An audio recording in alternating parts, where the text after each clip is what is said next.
What is going on, guys? In today's video I will show you the best time-free sorceress build in Path of Exile 2. If you are looking for this build on the website, then click my link in the description or the pinned comment. So this setup is a new combo between the Spark Sorceress and the Cast Comet and the Time Freeze.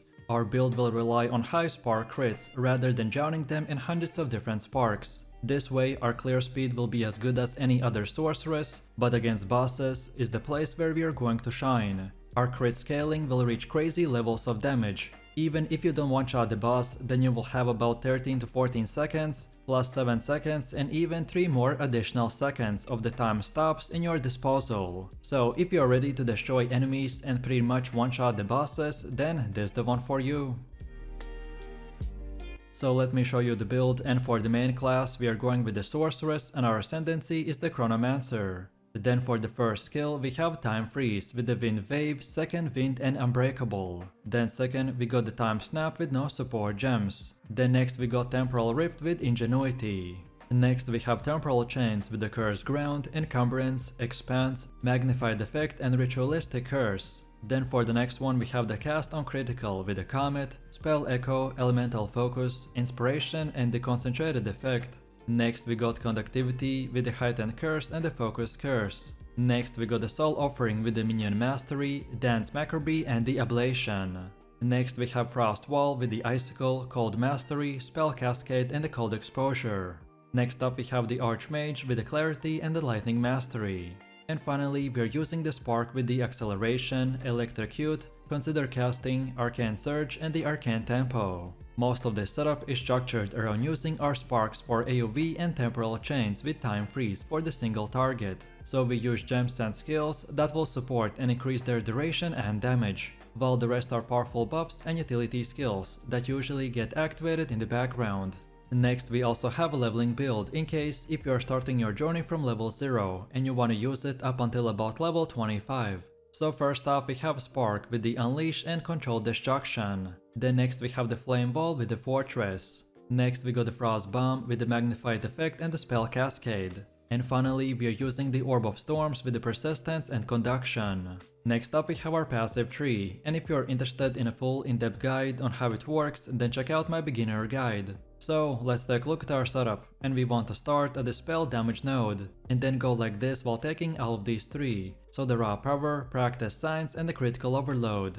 Then now we keep on going until we get to the sudden escalation. Then from here again we keep going until the top and then take right. And then keep going until we get to the Whispers of the Doom, and then get both these lightning nodes. Then afterwards we keep going while taking pretty much all of these nodes right here, and then our second stop point is at this Eldritch Battery Keystone. And then finally from here we want to get all the way down here while taking these 3, so the True Strike, for the Juggler and the Deadly Force. And now from this point and onwards we can circle back and unlock the rest of the nodes in whatever order you prefer. All of these nodes that we got are very useful, but the ones I mentioned have the top priority, as they're the most important ones to acquire early on in the game, to make our build functional, and then later on the priority doesn't really matter that much. Also, as far as attributes go, you just simply want to fulfill your attribute requirements for gear and gems, and then after that spend the rest in intelligence. And then on top of this, a lot of our build is also improved by our specific jewels that we use. So for the top 3 options we have the Sapphire gems that increase spell damage, then increased critical damage bonus and increased critical spell damage bonus. And then now let's go all the way to the middle again, and for Ascendancy build this is what we have. So at the beginning you want to unlock the Footprints in the Sand.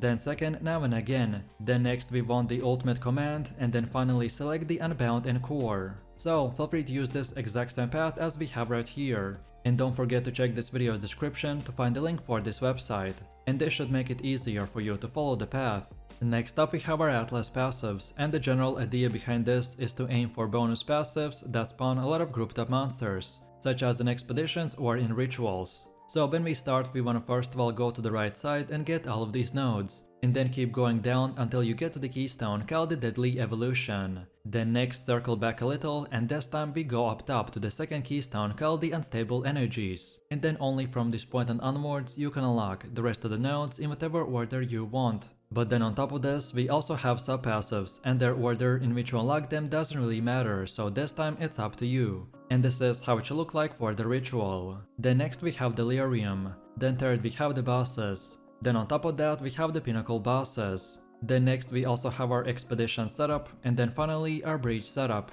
Next we have our gear. The weapon of our choice is the Siphoning Wand, and for the bonus stats we want to gain damage as extra lightning damage, increased spell damage, more to max mana, more levels to all cold spells, increased mana regen and critical hit chance. Then also we got an offhand called the Expert Plummet Focus with Energy Shield. And for more we want increased spell and lightning damage, max mana, more to intelligence and increased mana regen and critical hit chance to spells. Then also we have the second weapon set, which is very important for our build to fully function. So for the weapon we got the Rattling Scepter with the max mana, reduced attribute requirements and more levels of all minion skills. While for our offhand we got the Crest of the Artura Shield with increased armor and energy shield, more to intelligence, and increased mana regen and cooldown recovery. Then for helmet we have the Expert Feather Tiara with energy shield, and for more we got max energy shield, max mana and more to fire and cold resistance. Then for the chest we have the Expert Kate Raiment with energy shield,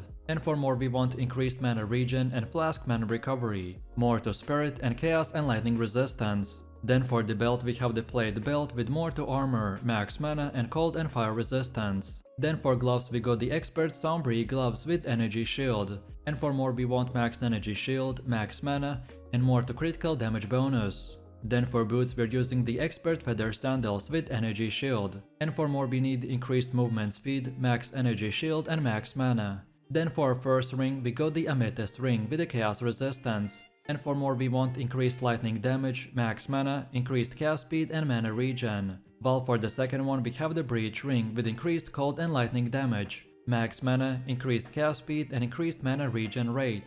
And then finally for amulet we have the Solar Amulet with more to spirit. And for bonus stats we want max mana, more to spirit and increased mana regen. No matter which gear you choose, just at least try to get 75% resistance cap on all 4 elements. This is the best case scenario setup, which should be more of an example of what stats and prefixes to look for. Then next we have runes. During early item progression, most gear will be sacred with resistant runes. However, once your elemental resistances have been capped and resistance runes are no longer necessary, then you want to opt in to increase your maximum life with body runes or consider sacking a soul core. So right now on my first offhand I'm using the soul core of the Zealot, while on the second one I got the glacial rune. And then for armor on the chest piece we have 2 iron runes, while on the gloves and boots we got the soul core of the Zealot.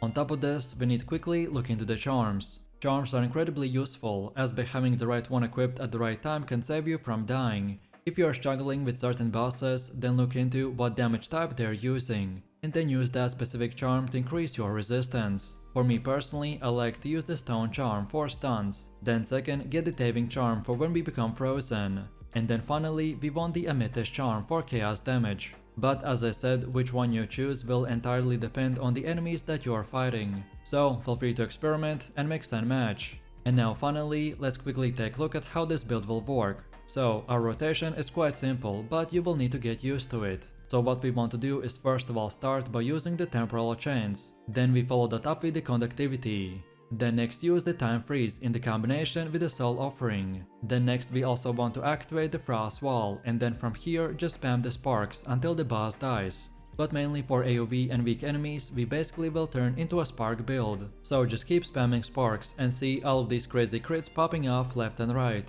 The only thing you need to keep in mind is the defense. Our build does not have energy shields, so mind over matter is a good defensive layer, but should not be heavily relied on in the endgame.